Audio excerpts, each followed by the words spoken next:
Well, we'll see. I don't know. They could declare national security and throw my case out too. So who knows? I don't know. We'll see where it goes. But regardless, national security's called. Still, your life was endangered. I mean, I just go to the common law. I'm not a lawyer, but I've studied basic common law, basic common sense. If you go back to the law, it's all there. I mean, they helped get this guy on the plane. That's been confirmed. It could have killed you and all those other people. I hope others file lawsuits as well, not just you. Yeah, hopefully some passengers will come out of the woodwork and support us and maybe joining the lawsuit too. Nobody stepped forward yet, but of course, that would be helpful if we had, a significant amount of passengers joining the case instead of just lawyering on. Yeah.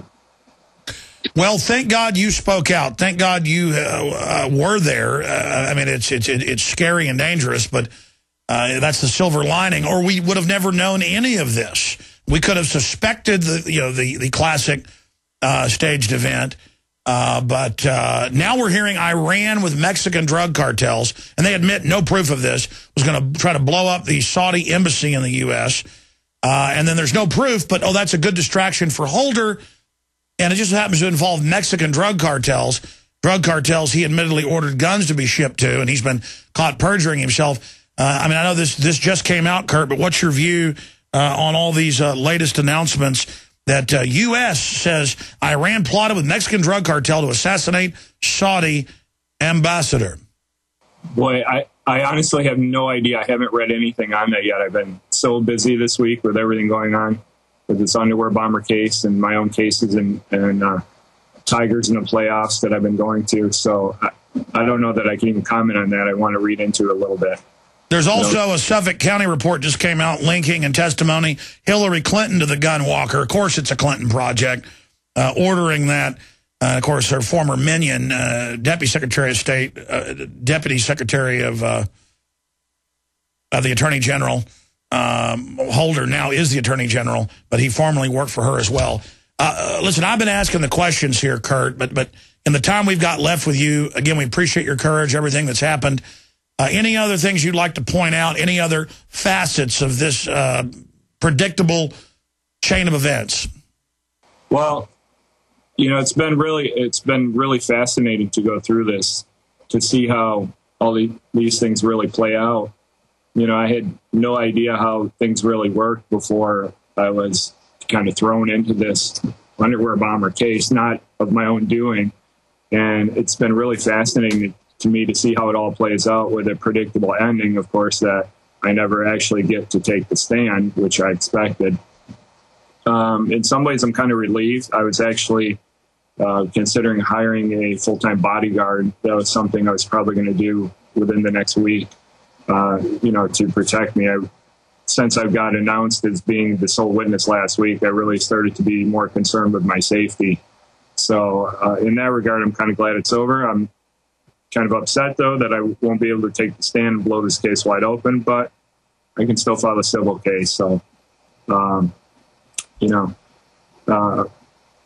can still get some more truth out of this and actually be in charge of the case myself, sending subpoenas, asking the questions I want to ask in depositions and that sort of thing. So maybe that will actually be better for getting to the bottom of this. But, other than that, I don't know. I expect the sentence will be very light, probably conscience shocking how light it will be is what I expect. And, it's beyond my control besides that.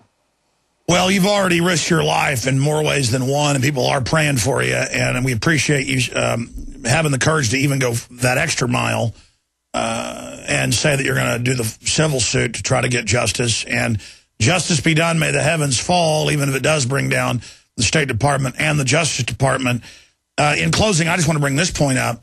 You notice in the, quote, extrajudicial killing of Anwar al-Awlaki, the guy that secretly hangs out at the Pentagon, that ran the underwear bomber and all these other guys, they never want trials now. They just want to say, we're killing somebody. But this is why you want trials, is so that the facts can be heard. When you have torture, when you have secret killing, secret arrest, historically, you can't believe a word that comes out of those governments, whether it's the Soviets or the North Koreans or the Nazis. I mean, this is really common sense, and it's just an example of why we do need trials so the facts can be seen. You're exactly right. You know, once you start going down that path, then, you know, who's to watch over these people and make sure, you know, that they're actually guilty? Anwar al-Awlaki's killed without a trial. He's an American citizen. You have a right to a trial before you're executed. It's ridiculous. He's denied his right to an attorney, denied his right to a fair trial.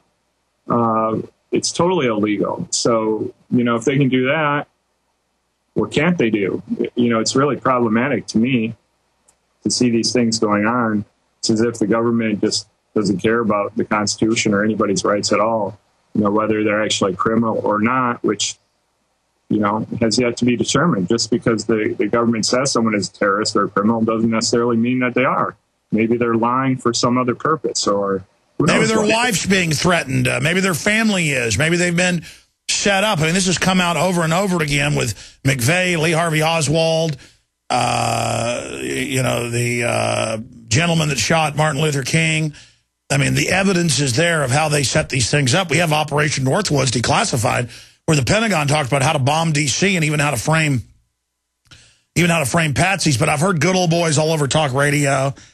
I've, well, yesterday, Drudge linked to an article by Ron Paul that we post from his congressional site on Infowars.com.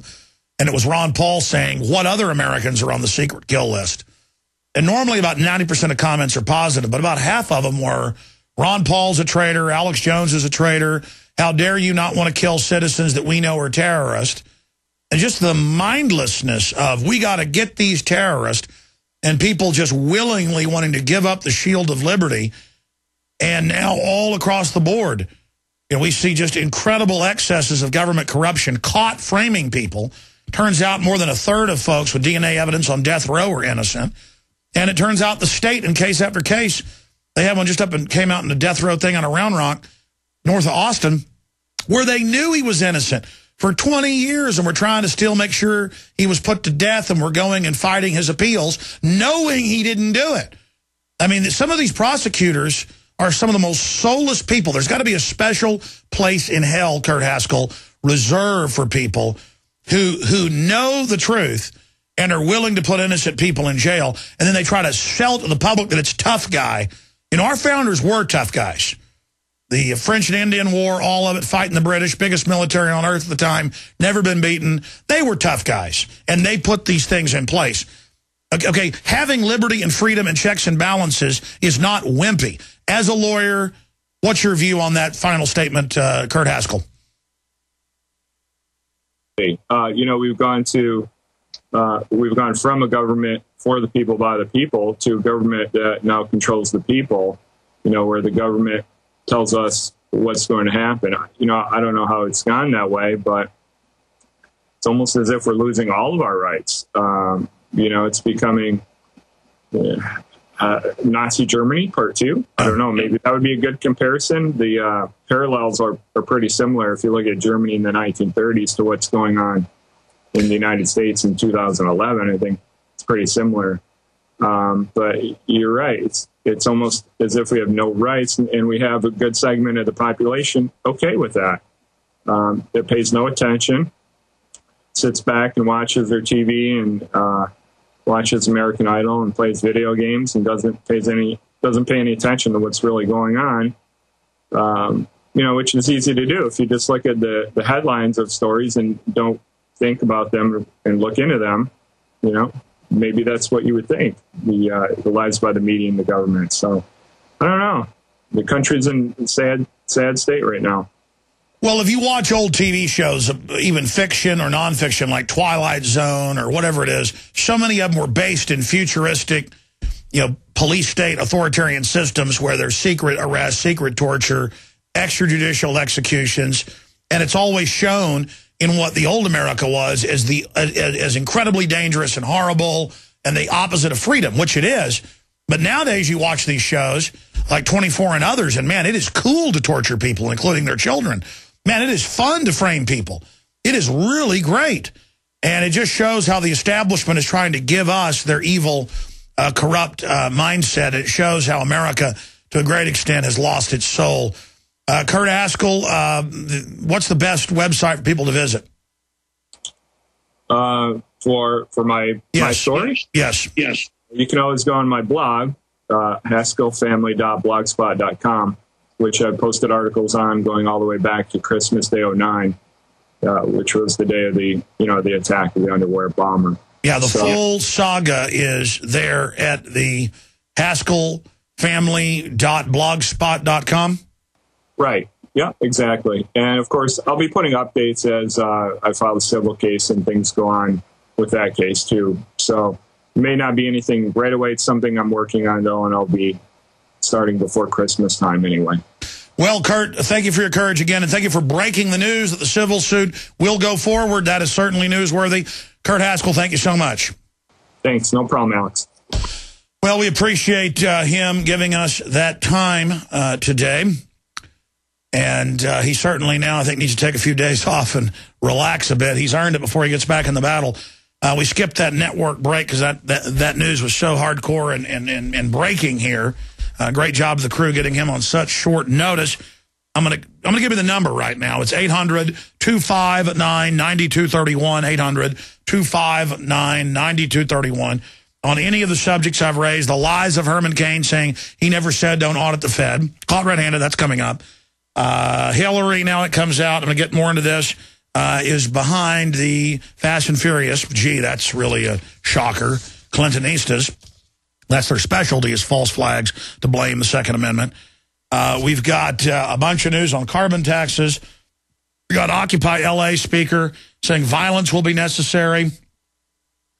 And I bet you $1 million this guy's anti-gun. They want your guns so they can have their way with you. Don't ever forget that. He's collectivist. That's all coming up. Superhero gets arrested for breaking up a fight. The only cops are allowed to do that. You ever heard of a citizen's arrest? I think it's stupid to be dressed up in a superhero outfit. Well, it kind of sells the idea of citizens taking action. Cops arrest people under citizens' arrest powers. Then, under your incorporated system, you hire them to carry out the job with special training and equipment. So that's just more of the state trying to teach you that you don't have a right to defend yourself.